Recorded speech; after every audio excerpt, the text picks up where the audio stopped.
Have you ever walked into a job interview feeling one way, but acting completely different? Or maybe you're the life of the party with your friends, but quiet and reserved in a formal meeting.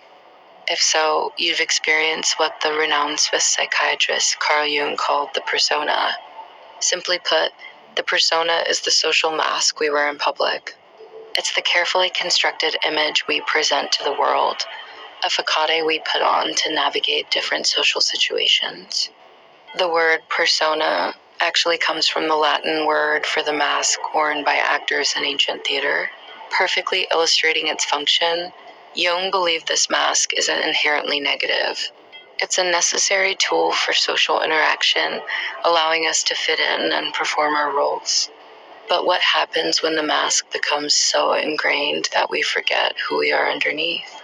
Understanding the persona is crucial to unlocking deeper self-awareness and discovering our authentic selves. So, why do we wear these masks? The persona serves several vital purposes. First and foremost, it's a mechanism for social adaptation. Imagine if you showed up to a formal event exactly as you are at home, in your pajamas, with no filter. It wouldn't go over well, right? The persona allows us to conform to societal expectations and roles, making social interactions smoother and more predictable. It also acts as a protective shield, safeguarding our often vulnerable, true selves from the judgments, demands, and complexities of the external world. We adopt different personas for various roles we play: the diligent employee, the supportive parent, the charming friend, the respectful student. Each persona is tailored to specific expectations, helping us to navigate the intricate tapestry of human relationships. Without some form of persona, daily life would be a chaotic exhibition of raw, unfiltered emotions and thoughts, making societal cohesion almost impossible. The development of our persona is a lifelong process beginning in early childhood. From the moment we're born, we're immersed in a social world that provides cues and expectations.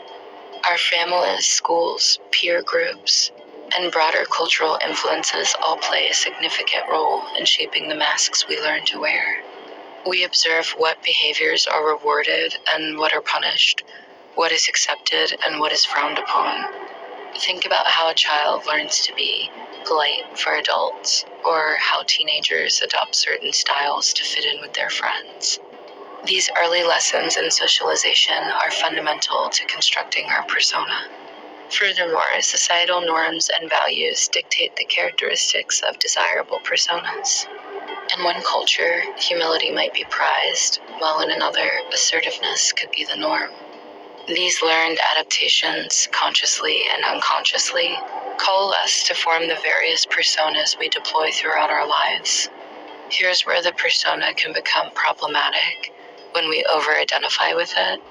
This happens when the mask becomes so rigid and integrated that we genuinely believe it is who we are, losing touch with our true inner self.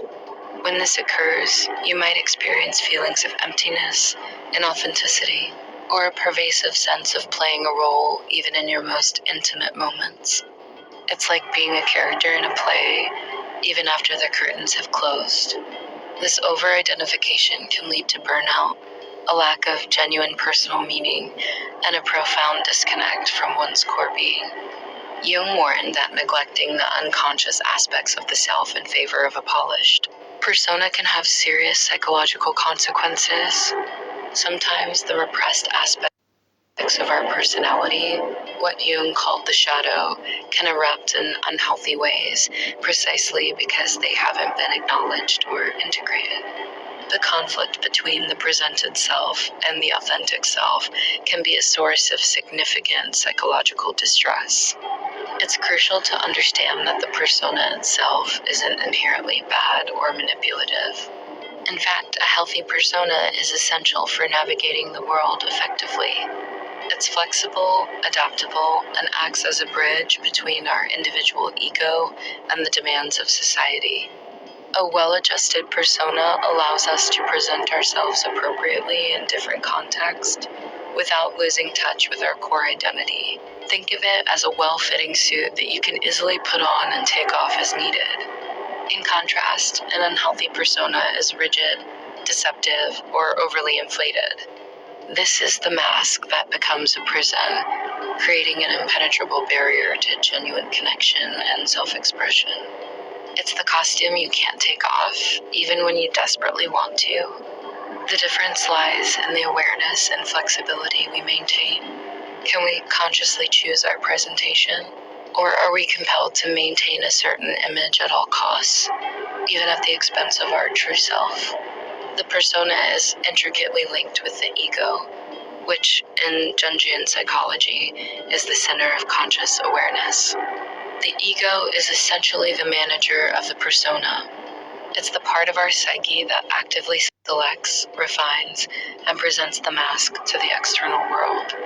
While the persona is often shaped by unconscious influences and collective expectations, its deployment is largely a conscious construction by the ego. Over time, however, these conscious choices can become automatic, almost second nature, making it harder to distinguish between who we are and who we present ourselves as. People often invest a tremendous amount of energy and their very sense of identity into their persona. Our social standing, professional success, and even our self-esteem can become deeply tied to the image we project. This strong investment highlights why challenging or shedding an established persona can be such a daunting and even painful process for many individuals.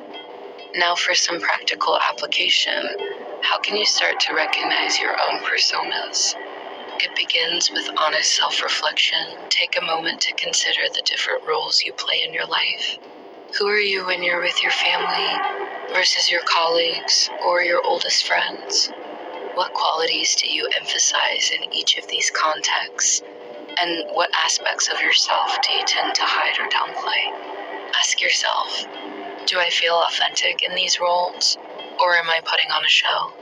What do others seem to expect of me in certain situations, and how do I respond to those expectations? A powerful exercise is to simply observe yourself throughout your day, noting how your mannerisms, tone of voice, and even your opinions might shift depending on who you're interacting with.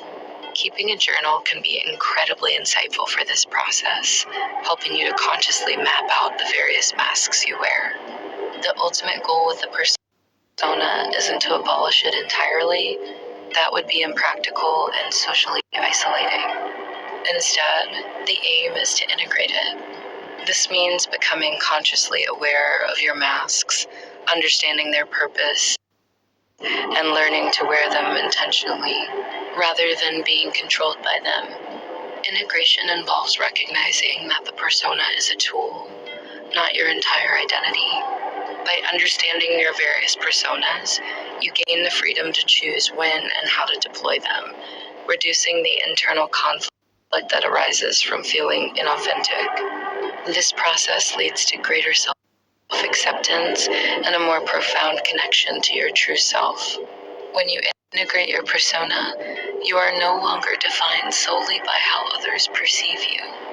You are grounded in your own sense of self, capable of both conforming to social norms when necessary and expressing your genuine individuality when appropriate. It's about being authentic without being socially inept. Understanding and integrating the persona is a crucial step on the larger Jungian journey of individuation. Individuation is Jung's central concept for psychological development, a lifelong process of integrating the conscious and unconscious aspects of the psyche to become a unique, whole, and fully realized individual. It's about becoming who you truly are, not just who society expects you to be. Confronting the persona is one of the earliest and most significant challenges on this path.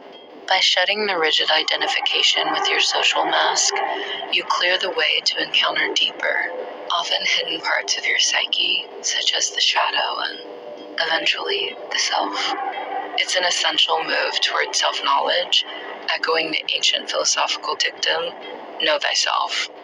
The persona, therefore, isn't just a separate concept.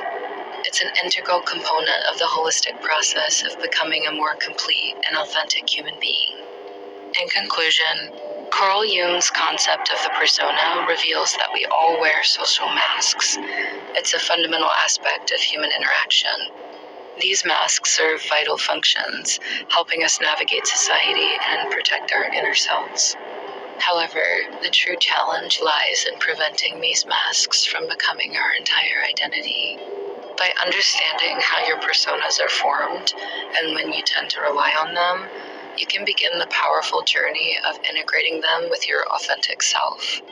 This isn't about discarding your social roles, but about approaching them with conscious awareness and flexibility. When you understand your persona, you gain the freedom to choose your presentations rather than being dictated by them.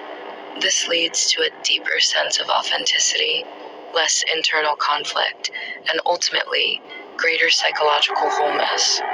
We encourage you to reflect on your own masks and embark on this journey of self-discovery. Thank you for watching.